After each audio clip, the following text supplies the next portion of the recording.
นี้ขออนุโมทนาบุญมาณโอกาสนี้ทำบุญหน่อยได้บุญนักทำบุญนักให้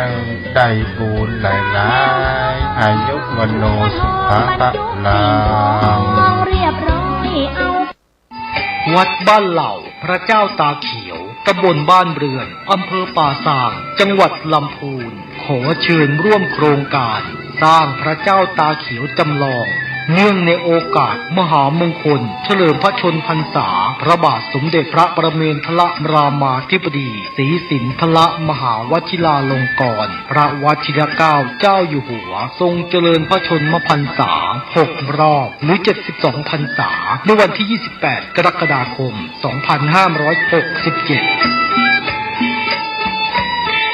ในการนี้ทางวัดบ้านเหล่าพระเจ้าตาเขียวนำโดยผู้ช่วยศาสตราจารย์ด็อกเตอร์พระครูภาวนาโสภิตพระวิปัสสนาจารย์เจ้าอาวาสวัดบ้านเหล่าพระเจ้าตาเขียวมีดำริพร้อมกับคณะกรรมการและวัยยาวัจกรและญาติโยมที่มาอุปถัมภ์มีความประสงค์จะหล่อองค์จำลองพระเจ้าตาเขียวขึ้นเพื่อเฉลิมพระเกียรติในงานมหามงคลดังกล่าวนี้โดยองค์จำลองของพระเจ้าตาเขียวมีขนาดความกว้างของหน้าตัก9 ฟุต 6 นิ้วซึ่งกำหนดจะเททองหล่อในวันที่18 กรกฎาคม 2567 เวลา 16:19 นาทีเรียนเชิญผู้ที่มีจิตศรัทธาร่วมทำบุญติดต่อสอบถามได้ที่เบอร์โทรศัพท์ 0969525159 วัดบ้านเหล่าพระเจ้าตาเขียวตำบลบ้านเรือนอำเภอป่าซางจังหวัดลำพูนทีฆายุโกโหตุมหาราชาขอพระองค์จงทรงพระเจริญขอความสุขความเจริญในธรรมจงบังเกิดมีแก่ญาติแก่โยม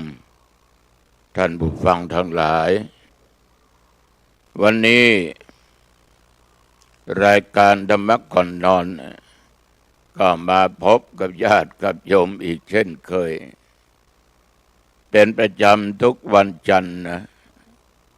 ตั้งแต่เวลาเดี๋ยวนี้เป็นต้นไปอาตมาตุเจ้าวัดหนองตองตำบลหนองตองอำเภอหางดงจังหวัดเชียงใหม่มาพบกับญาติโยมเป็นประจำทุกวันของวันอังคารณทางสถานีวิทยุขึ้น 104.50 ทำการออกอากาศณที่วัดฝายหินตำบลสุเทพอำเภอเมืองจังหวัดเชียงใหม่แต่นั่งบันทึกเสียงธรรมะนี่ที่บนเตียงนอนเตียงนั่งณห้องนอนห้องรับแขกห้องเดียวกันของทุเจ้าองค์นี้รายการนี้ไม่ใช่รายการสดนะเป็นรายการบันทึกเสียงแห่งธรรมะเดี๋ยวขอความเมตตาจากทางท่านเจ้าหน้าที่สถานีวิทยุเปิดเสียงธรรมะให้แก่ญาติแก่โยมได้รับฟังกันจะมาออกรายการสดก็ไม่มีเวลาอย่างไหนอย่างใดก็ตามต้องขอขอบใจต่อท่านเจ้าหน้าที่ทุกท่านทุกคนที่ได้อำนวยความสะดวกเปิดเทปเสียงแห่งธรรมะให้แก่ญาติแก่โยมที่อยู่ทางบ้านได้รับฟังกันขออนุโมทนานะโยมนะติดตามฟังรายการธรรมะก่อนนอนจากตุ ตุเจ้าองค์นี้มาโดยดีตลอดขอบใจมากๆวันนี้เป็นวันจันทร์ปีนี้เป็นปีมหามงคลที่องค์พระบาทสมเด็จพระเจ้าอยู่หัวท่านทรงมีพระชนมายุครบ6 รอบ72 พรรษาในวันที่28 เดือนกรกฎาคมพุทธศักราช 2567 พระบาทสมเด็จพระเจ้าอยู่หัวพระองค์ท่านจะมีอายุได้72 ปีนะโยมเพราะพระองค์เกิดปีมะโรงงูใหญ่ฉะนั้นก่อนจะเข้าสู่รายการธรรมะอาตมาจะนำญาตินำโยมไหว้พระสวดมนต์ถวายพระพรชัยมงคลแด่พระองค์ท่านขอพระองค์ท่านนั้นจงมีพระสุขภาพพระมัยอันแข็งแรงเป็นล่มโพล่มไทรแก่ประสบนิกรทุกหมู่เหล่าขอพระองค์จงมีพระเกษมสำราญภัยพิบัติทุกชนิดอย่าได้มากล้ำมากายขอพระองค์จงมีพระชนมายุยิ่งยืนนานได้120 พระพรรษายิ่งขึ้นไปเอาละญาติโยมไม่ให้เสียเวลาเรามาไหว้พระสวดมนต์ถวายพระพรชัยมงคลระหว่างที่สวดนั้นขอท่านทั้งหลายตั้งจิตอธิษฐานอันแน่วแน่ถวายแก่ในหลวงท่านนะอยากเป็นมงคลต่อตัวท่านทั้งหลายเองและอย่างน้อยเราทุกคนนั้นก็ได้ชื่อว่าเราเป็นบุคคลที่รักพระมหากษัตริย์รักสถาบันกษัตริย์เป็นอย่างมากตั้งใจนะอะระหังสัมมาสัมพุทโธภควาพุทธังภควันตังอภิวาเทมิกราบพระพุทธสวากขาโตภควตาธัมโมธัมมังนัมสสามิกราบพระธรรมสุปฏิปันโนภควโตสาวกสังโฆสังฆังนัมมามิกราบพระสงฆ์นะโมตัสสะภะคะวะโตอะระหะโตสัมมาสัมพุทธัสสะนะโมตัสสะภะคะวะโตอะระหะโตสัมมาสัมพุทธัสสะนะโมตัสสะภะคะวะโตอะระหะโตสัมมาสัมพุทธัสสะพุทธังสรณังคัจฉามิธัมมังสรณังคัจฉามิสังฆังสรณังคัจฉามิทุติยัมปิพุทธังสรณังคัจฉามิทุติยัมปิธัมมังสรณังคัจฉามิทุติยัมปิสังฆังสรณังคัจฉามิ อิติปิโสภะคะวะอะระหังสัมมาสัมพุทโธวิชชาจารณะสัมปันโนสุขโตโลกวิทูอนุตตโรปุริสธรรมสารถิสัทธาเทวมนุษย์สานัง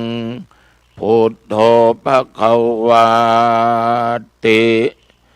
สวากขาโตภควตาธัมโม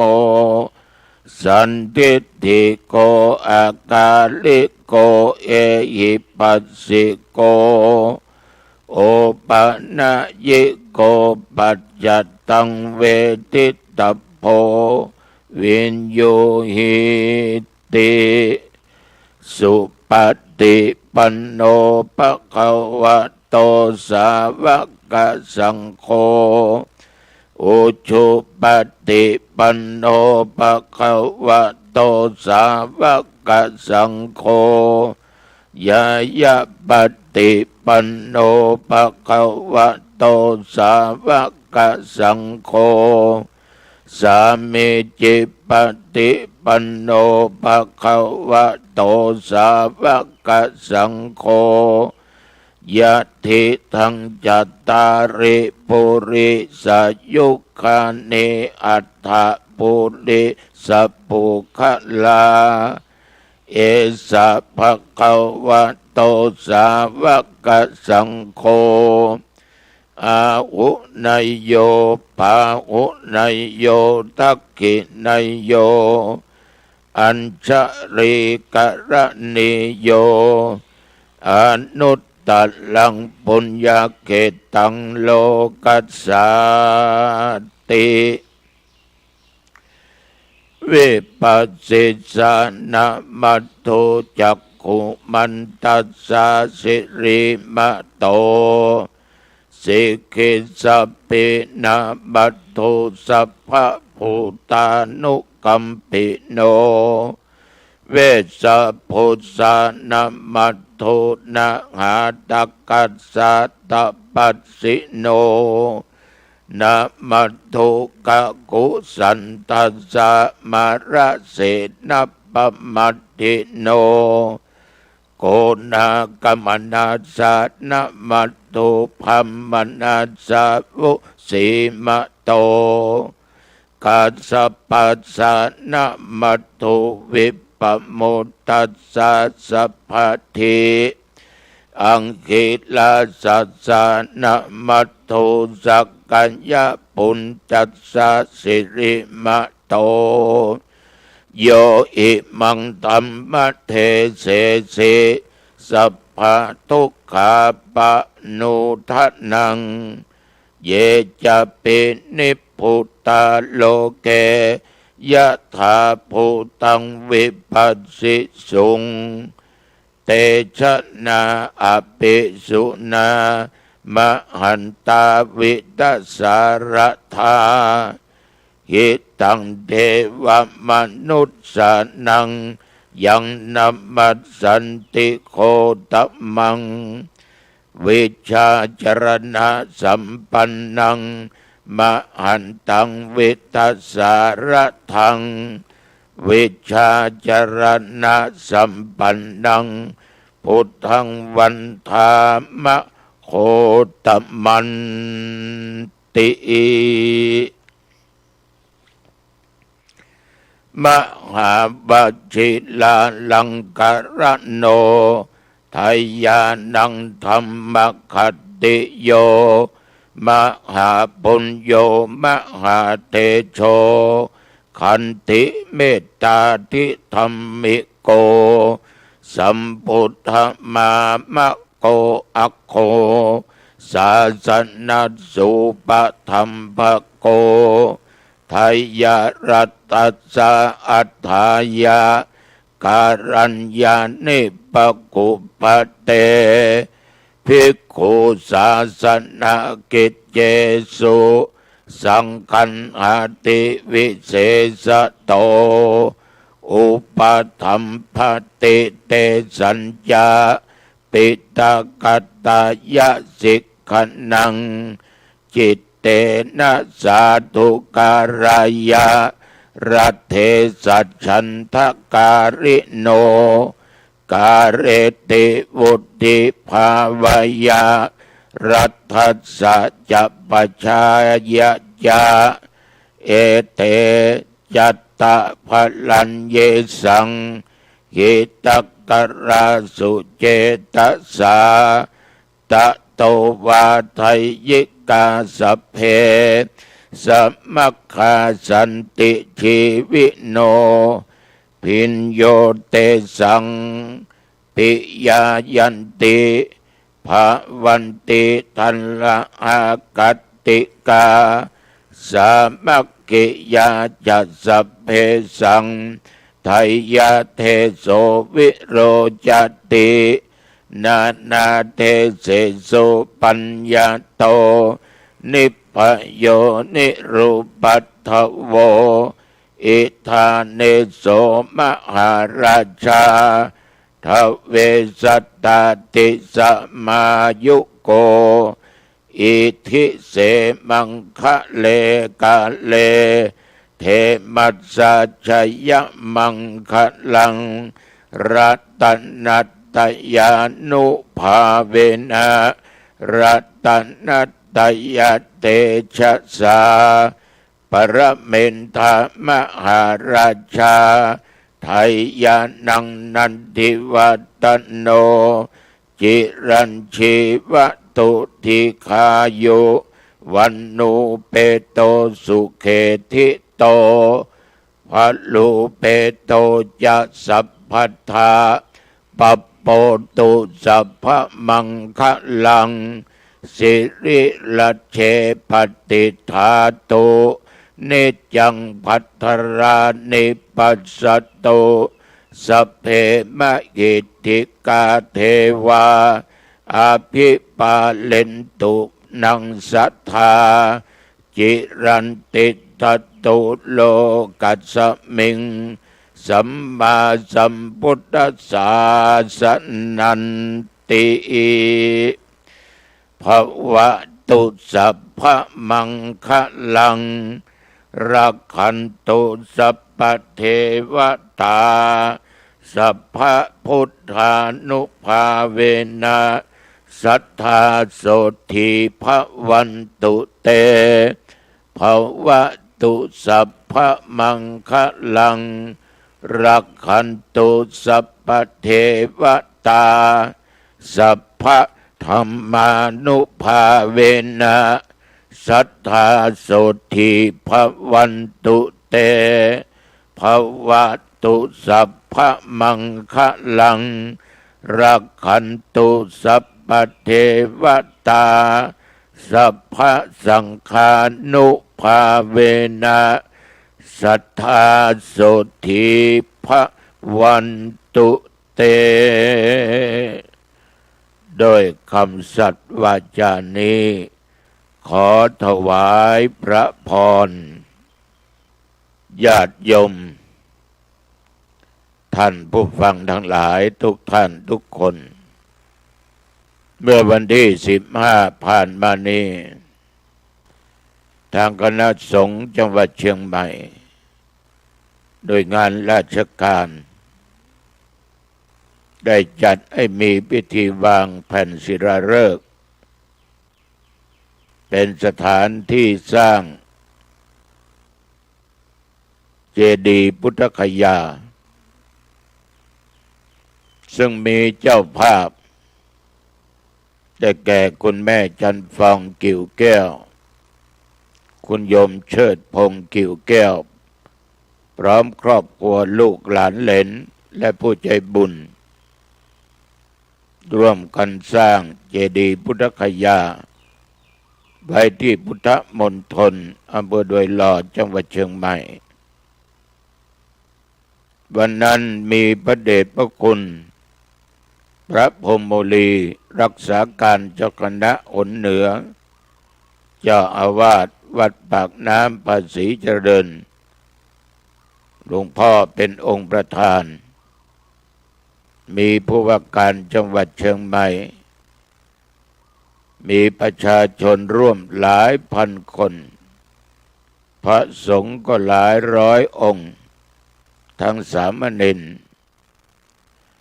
ดูภาพออกมาแล้วชื่นใจดีใจที่ศรัทธาสาธุชนญาติโยมต่างก็มีจิตเป็นกุศลร่วมกันสร้างในครั้งนี้เป็นต้นว่าคุณมงคลคุณกัลยาบุญศรีวงทองทำบุญมา200 กองบุญและยังมีคุณโยมหานาไรวินสิทธิพันธ์อีก 1,000 กองบุญคุณชัยพัฒน์สิทธิพันธ์1,000 กองบุญมีคุณโยมคำปวนสิทธิพันธ์1,000 กองบุญคุณชื่นนภาตาอินก็ 1,000 กองบุญแล้วก็มีญาติโยมท่านผู้ใจบุญทั้งหลายได้ร่วมมาอีกแก่คุณบัวคำสิทธิพันธ์1,000 กองบุญคุณพัทรลาตาอิน1,000 กองบุญมีคุณสายบัวกันดราชนี่ก็ทำบุญมา 1,000 กองบุญคุณแม่ม่อนจันดีเจริญตื้อทำบุญมาทั้งคล้ายวันเกิด97 ปีรวมแล้ว 2,000 กองบุญนอกนั้นมีคุณปราณีสิงห์โทราชอีก 1,000 กองบุญที่กล่าวนามมานี้ต่างก็จักทำบุญอุทิศให้แก่ผู้วายชนอันเป็นพ่อแม่ญาติวงศาที่ได้ถึงแก่ความตายไปก็ขอผลบุญทานเหล่านี้จงนำเอาจิตวิญญาณท่านเหล่านั้นไปสู่สุคติพี่น้องญาติโยมทั้งหลายทำไมตุเจ้าจึงนำเอารายชื่อผู้ที่ทำบุญสร้างพุทธมณฑลมากล่าวมาประกาศอนุโมทนาในเวลานี้เพราะพุทธมณฑลนั้นไม่ใช่ของใครคนใดคนหนึ่งไม่ใช่ของอาตมภาพไม่ใช่ของพระองค์ใดไม่ใช่ของญาติโยมคนไหนคนใดเพราะเป็นของคนเชียงใหม่ทุกคนคนไทยทุกคนชาวพุทธทุกคนฉะนั้นเมื่อมีผู้มีจิตศรัทธาร่วมทำบุญเราก็ต้องประกาศอนุโมทนาให้เทวบุตรเทวดาท่านทั้งหลายได้รับทราบได้อนุโมทนาร่วมกันญาติโยมท่านผู้ฟังสมณะซึ่งแปลว่าผู้สงบคือบรรพชิตที่ได้บำเพ็ญสมณธรรมนั่นเองฝึกฝนตนตั้งอยู่ในศีลตั้งอยู่ในสมาธิและปัญญามาตลอดเวลาจนกระทั่งมีกายมีวาจามีใจสงบระงับจากตัวบาปสมณะหรือบรรพชิตนี่บางรูปนะไม่ได้เป็นสมณะได้ก็มีคนเรานี่ญาติโยมไม่ใช่ว่าสมณะพอโกนผมโกนหัวโล้นไม่ทำกิจวัตรอะไรของสงฆ์พูดพล่อยยังมีความริษยาอิจฉาเกิด เป็นคนละโมบโลภมากจะจัดเป็นสมณะบริบูรณ์ไม่ได้คนที่เราญาติโยมทั้งหลายเรียกว่าสมณะจะต้องเป็นผู้ระงับจากการทำบาปต้องตั้งอยู่ในศีลตั้งอยู่ในธรรมอันเป็นศาสนะคำสอนและข้อห้ามในทางพุทธศาสนาครูบาอาจารย์พระสงฆ์องค์เจ้าท่านทั้งหลายมีอยู่ที่วัดแต่ละวัดล้วนเป็นสมณะดังนั้นเพราะทุกองค์ท่านตั้งอยู่ในศีลอยู่ในธรรมมีกายสงบมีวาจาสงบมีจิตใจนิ่งสงบแต่จะให้เหมือนกันทุกองค์ย่อมเป็นไปไม่ได้เพราะบางด้านบางองค์กำลังสร้างบารมีเรียกว่ากำลังฝึกหัดให้กายวาจาใจสงบให้ได้โยมลองนึกไปว่าองค์สมเด็จพระสัมมาสัมพุทธเจ้า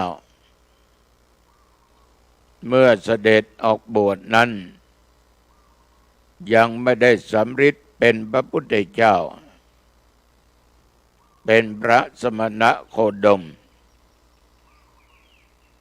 พระองค์ก็พยายามทำความเพียรก็ได้ตรัสรู้เป็นพระพุทธเจ้าบำเพ็ญเพียรตั้ง5-6 ปีนะจึงได้ตรัสรู้ฉะนั้นสมณะทั้งหลายนักบวชทั้งหลายเราจะให้ท่านเหล่านั้นเหมือนกันหมดเป็นไปไม่ได้มองแต่ภายนอกก็ไม่ได้เพราะคำว่าสมณะที่ต้องสงบกายนั้นคือมีความสำรวมไม่ครึกขนองไม่มีกิริยาร้ายแต่ไม่ได้หมายความว่าการเป็นตุเจ้าเป็นนักบวชเป็นสมณะไม่ต้องดิ้นไม่ต้องเดินไม่ต้องเที่ยวไม่ต้องไปโน่นไม่ต้องไปนี่ต้องนั่งอยู่ที่เก่าที่เดิมไม่ใช่อย่างนั้นคือสมณะสงบกายสำรวมกายไม่ไปทำร้ายใครเนี่ยไม่ทุบไม่ตีไม่ชกไม่ต่อยใครไม่ฆ่าฟันใครไม่ถืออาวุธจะเป็นมีดเป็นดาบมีปืนอะไรก็ตามหรือชาวบ้านเดินขบวนก็ร่วมเดินขบวนเป็นหัวหน้าหรืออยู่ด้วยกันยกพวกชิงดีชิงเด่นตีกันต่อยกันยื้อแย่งเรื่องลาภสักการะแย่งที่อยู่แย่งที่อาศัยการแสดงออกมาเช่นนี้เป็นกิริยาคนที่ไม่สงบยิ่งเป็นสมณะไม่ว่าจะเข้าที่ไหนอยู่ที่ไหนย่อมจะไม่ได้ความชอกช้ำเดือดร้อนให้แก่หมู่คณะขอเมตตาต่อสมณะทุกรูปนะครับบางองค์นี่ละเหเล่ร่อนปีนั้นประจำพรรษาที่โน่นปีนี้จำพรรษาที่นี่ใกล้เข้าพรรษาดิ้นรนเสาะหาวัดบางทีไปอยู่ก็นำในวัดได้รับความเดือดร้อนคือไม่ละนิสัยเก่าเดิมของตัวเองบางองค์นั้นต่อหน้าพูดเพราะทำสงบรับหลังก็อีกอย่างหนึ่ง ฉะนั้นท่านทั้งหลายที่เป็นสมณะท่านจะต้องอยู่ให้เป็นที่เป็นทางเพื่อทำกิจของสงฆ์ของสมณะไม่ให้ได้ขาดฉะนั้นสมณะต้องสงบทางกายองค์สมเด็จพระสัมมาสัมพุทธเจ้าจะมาจะยกตัวอย่างนะเอาพระมหาโมคคัลลานะพระพุทธเจ้าทรงชมพระมหาโมคคัลลานะว่าท่านแม้จะมีฤทธิ์มีเดชมากสามารถไปนรกก็ได้ขึ้นบนสวรรค์ก็ได้ต่อสู้อะไรก็ได้เพราะท่านมีฤทธิ์มีเดชแต่ว่าท่านพระมหาโมคคัลลานะนี่โยมไม่เคยทำให้ใครชอกช้ำไม่เคยทำตระกูลนั้นๆไม่เคยทำให้พระสงฆ์ทั้งหลายได้รับความเดือดร้อนบิณฑบาตรับของถวายอะไรก็ได้ไม่เอะอะโวยวายสิ่งนี้ข้าไม่ชอบอาตมาไม่ชอบโยมอย่าใส่เข้าไปอาหารเลยต้องใส่ตังค์เดี๋ยวอาตมาอยากจะฉันอะไรก็จะไปเสาะหาซื้อเอานี่มันผิดสมณะนะวาจาท่านก็ไม่สงบกายท่านก็ไม่สงบอย่าทำเลยท่านทั้งหลายอย่าเบียดเบียนญาติโยมเลยเราออกบิณฑบาตเป็นกิจวัตรของเราโยมจะใส่มากใส่น้อยจะทำบุญตักบาตรด้วยอะไรก็ตามเราต้องพอใจในสิ่งเหล่านั้นไม่ใช่เอาใจแต่ตัวเองว่ากูไม่ชอบกูไม่เอาโยนทิ้งเสียดังนี้เสียมากบางองค์บิณฑบาตต้องการตังค์อย่างเดียวอันอื่นไม่เอาฉะนั้นท่านทั้งหลายโยมถวายอะไรก็ได้คือคอยดูเขาว่าจะเดือดร้อนไหมพระโมคคัลลาเป็นอย่างนี้ใครถวายอะไรท่านก็ไม่บ่นไม่ว่าแต่ยังดูว่าคนที่มาใส่บาตรนั้นเดือดร้อนไหมท่านก็รับพอสมควรตามพระธรรมวินัยถึงขอบบาตรพุทธองค์ยังเปรียบว่าเหมือนแมลงผู้บินเข้าสวนดูดเกสรดอกไม้จนอิ่มหนำสำราญแต่ก็ไม่เคยทำความช้ำชอกให้แก่ดอกไม้นั้นจนช้ำจนเสียพระมหาเถรโมคคัลลาเจ้านี้มีฤทธิ์ไม่เอาฤทธิ์ไปข่มเหงใครไม่ไปทำร้ายใครทั้งที่ท่านมีฤทธิ์นะแต่คนยุคปัจจุบันนี้ไม่มีฤทธิ์ก็อวดว่ากูมีฤทธิ์สามารถจะทำอะไรก็ได้ญาติโยมอย่าอวดอุตริเลยเราจะเห็นได้บางด้านบางคนนั่งภาวนาบอกว่าเห็นเลข2 ตัว3 ตัว6 ตัวคุณต้องมาบูชาอันนี้บูชาอย่างนี้แล้วคุณจะเฮงเฮงรวยรวยไม่มีทาง ถ้าโยมไม่มีหลักธรรมอยู่ในจิตในใจพระเจ้าท่านสอนให้มันขยันรู้จักเก็บรักษารู้จักการคบเพื่อนคบคน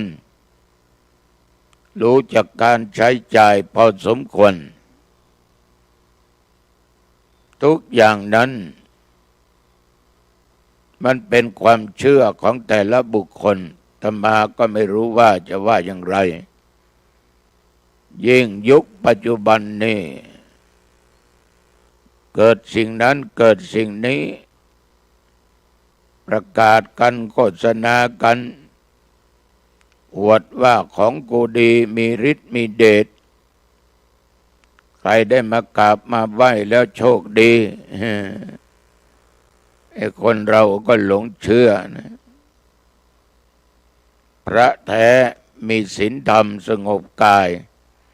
ย่อมไม่ชอบนอกนั้นสมณะจะต้องมีสติอยู่ตลอดต้องคำนึงถึงตัวเองว่าเป็นนักบวชคิดจะทำอะไรนั้นต้องอยู่แก่วิสัยของสมณะไม่ผิดศีลไม่ผิดธรรมเป็นสมณะต้องสงบวาจาคือว่าไม่เป็นคนปากร้ายไม่นินทาว่าร้ายใครไม่ยุยงใส่ร้ายป้ายสีกันนี่บางท่านบางองค์นะหลงตัวเองเป็นอัตตาอยากจะพูดอะไรก็พูดไม่ฟังความคิดเห็นของบุคคลอื่นก็เรียกว่าอัตตาตัวเองเป็นใหญ่ไม่ฟังเหตุไม่ฟังผลขาดสติมีแต่โกรธาแสดงความดุร้ายออกมาปากร้ายออกมาฉะนั้นไม่ว่าจะเป็นคฤหัสถ์หรือเป็นพระเราก็ต้องจะพูดอะไรต้องระวังอาตมาพูดเสมอว่าอยู่คนเดียวระวังความคิดอยู่กับมิตรระวังคำพูดศัตรูคือมิตรที่ใกล้ชิดการพูดปัญจาต้องพูดด้วยสัจจะวาจาอันเป็นจริงอย่าได้พูดเท็จโกหกตอแหลจะได้พูดยุยงยุแย่พูดหลอกลวงให้คนอื่นหลงเชื่อพูดเห็นแก่ได้ฉะนั้นเป็นสมณะต้องสงบวาจาท่านผู้ฟังทั้งหลายพระกับพระก็เถียงกันด่ากันฆราวาสกับฆราวาสก็ด่ากันเถียงกันอ้างหมู่อ้างคณะอ้างนิกายบ้างนิกายนั้นนิกายนี้อ้างพวกพ้องมีแต่วาจาที่เป็นสิ่งที่ไม่ถูกต้องไม่เป็นอัตไม่เป็นธรรมท่านผู้ฟังทั้งหลายสมณะคนทั่วไปไม่ใช้วาจาเหมือนหอกเหมือนดาบฟาดฟันบุคคลอื่นพูดให้คนอื่นนั้นเสียหายฉะนั้นการพูดจากระแนะกระแหนกับผู้หญิงก็ตามเล่นสนุกมันก็ผิดสมณะสารูปบางด้านบางคนมึงกูขาต้องรู้ว่าตัวเองเป็นสมณะหรือเป็นคฤหัสถ์วาจาสิ่งไหนควรพูดสิ่งไหนไม่ควรพูด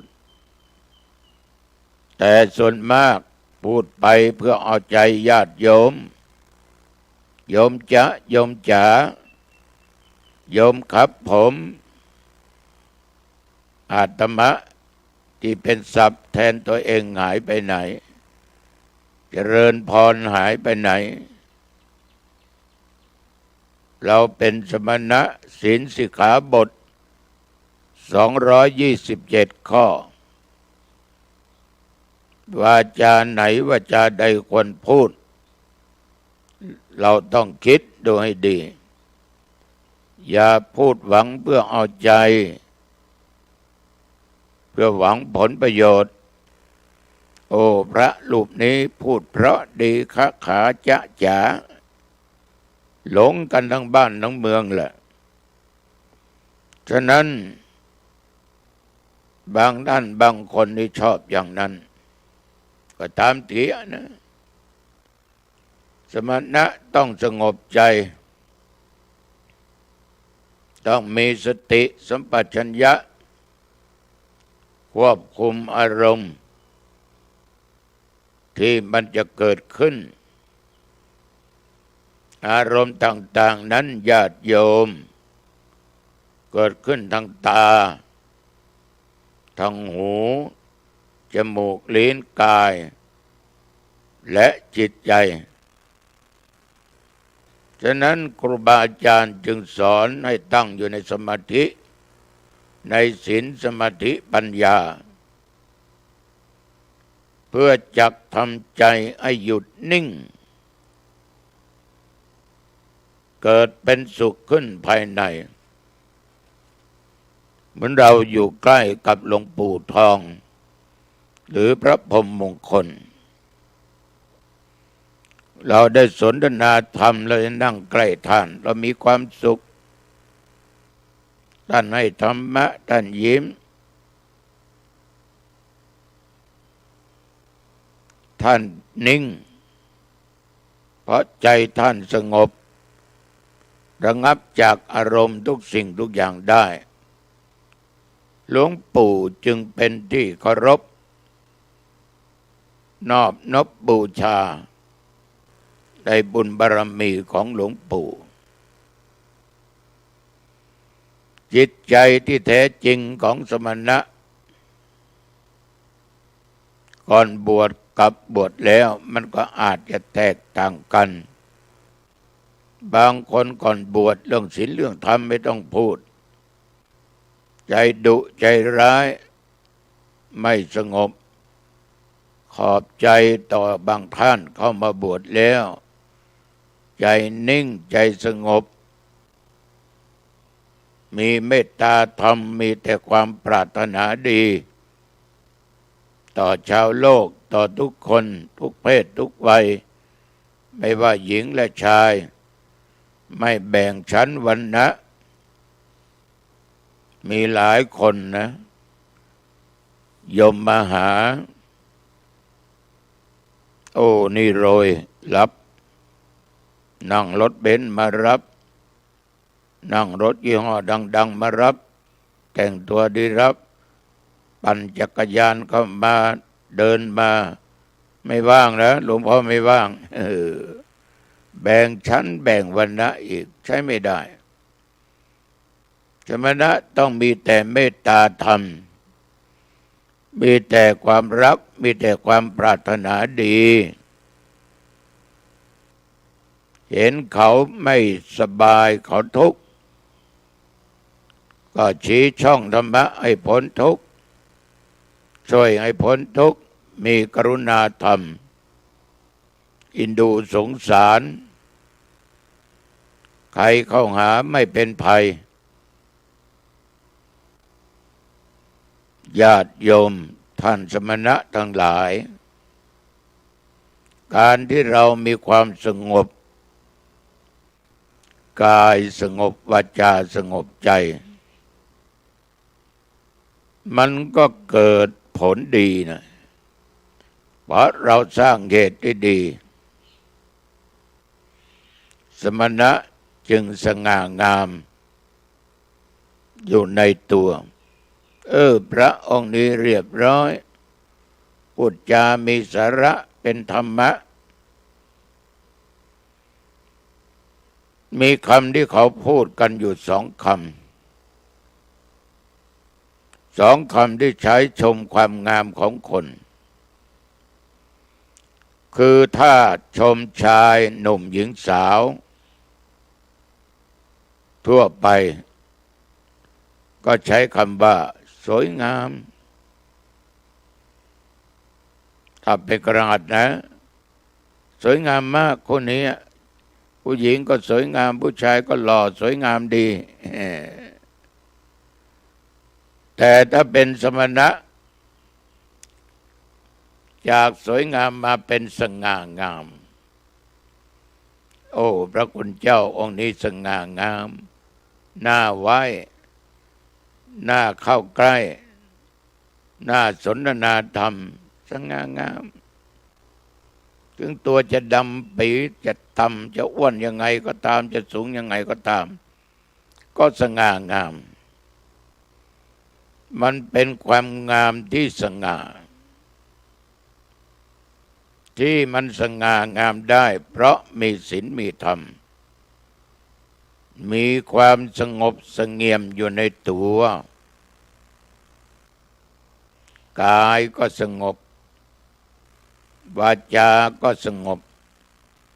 ใจก็สงบพูดอย่างนี้ไม่ได้หมายความว่าไม่ทำอะไร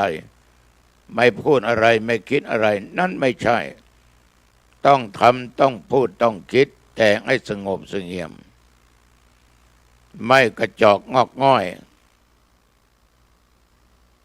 เป็นบุคคลที่มีความเชื่อมั่นในคุณธรรมที่ตนเองปฏิบัติอยู่มีความอิ่มเอิบอยู่ในธรรมเป็นตัวอย่างให้เห็นอานิสงส์การประพฤติดีปฏิบัติชอบเหมือนครูบาเจ้าศรีวิชัยนักบุญแห่งล้านนานี่ขนาดครูบาตายไปตั้งหลาย10 ปีนะเราเห็นรูปของครูบาที่ไหนยกมือไหว้ไม่ได้ไหว้รูปอย่างเดียวไหว้บุญบารมีเราก็พูดว่าครูบาศีลธรรมเพราะครูบามีทั้งศีลมีทั้งธรรมและตัวเจ้าหนองตองพูดเสมอว่าถ้าคนไหนคนใดไม่ว่าพระไม่ว่ากระหัตชาวบ้าน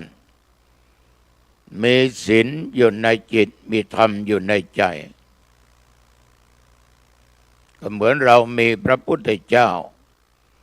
ติดตามเราไปทุกหนทุกแห่งจะไปใกล้หรือไกลใต้เหนือตกออก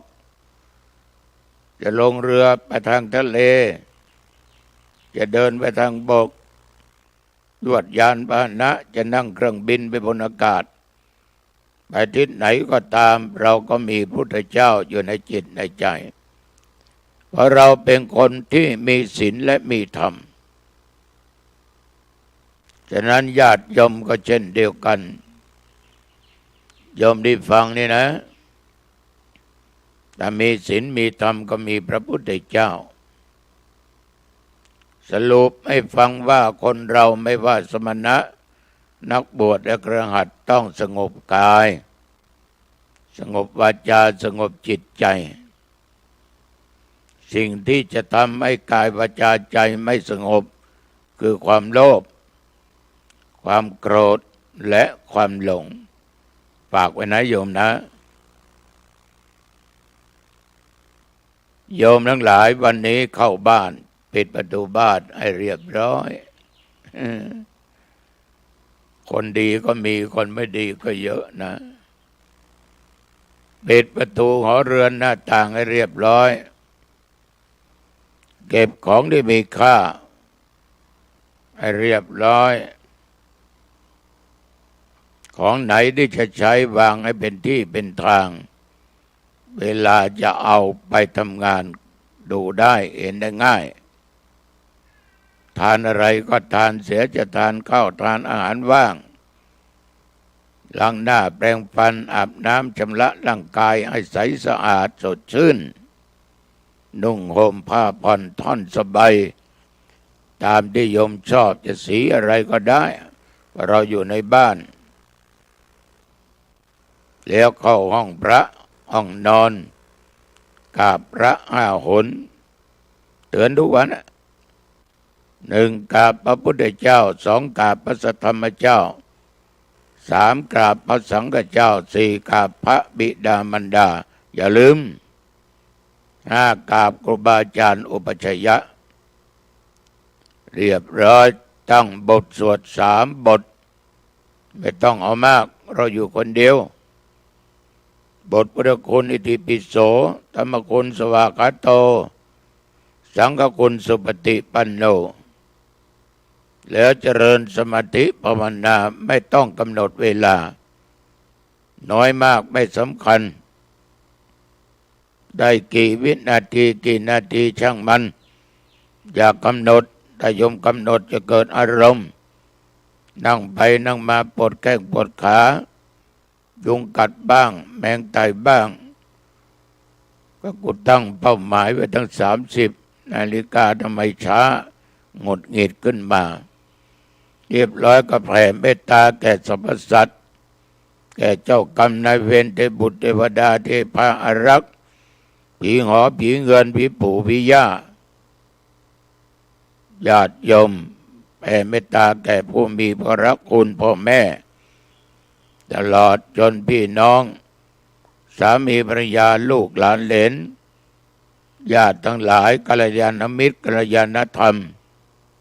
แผ่เมตตาทุกคนแล้วอย่าลืมแผ่เมตตาแก่ตัวเองนะข้าพเจ้าอย่าได้อดอย่าได้อยากให้มีของกินของใช้อย่าได้ทุกข์อย่าได้ลำบากให้มีเงินมีทองมีสัมปติแต่ทุกอย่างจะมีได้ต้องสร้างเหตุต่อจากนั้นโยมก็หลับสบายรับรองไม่ฝันเห็นร้ายหลับสบายตื่นขึ้นมาก็สดชื่นสบายวันนี้พูดไปพูดมาเวลาพอสมควรอายุวันโนสุขังพลังพบกันใหม่โอกาสหน้าเจริญพร